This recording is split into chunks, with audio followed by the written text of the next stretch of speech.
పెట్టించాడు. అయినా సరే ప్రజాస్వామ్య బద్ధంగా జరిగే ఎన్నికల్లో ప్రజాస్వామ్యయుతంగా వైఎస్ఆర్ కాంగ్రెస్ పార్టీ నిలబడ్డాం. ప్రజల ఆశీస్సులతో గెలవబోతా ఉన్నాం. నమ్మకం మా మీద ఉంచారు. నమ్మకం మా లీడర్ మీద ఉంచారు. మా జగనన్న మీద ఉంచారు జనం.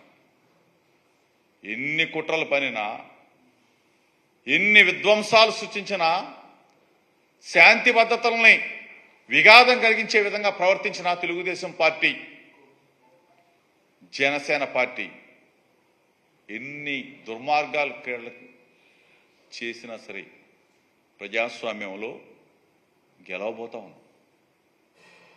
ఈరోజు మా మీద, మా పార్టీ లీడర్ల మీద, ఆఖరికి నా మీద కూడా, మంత్రుల మీద కూడా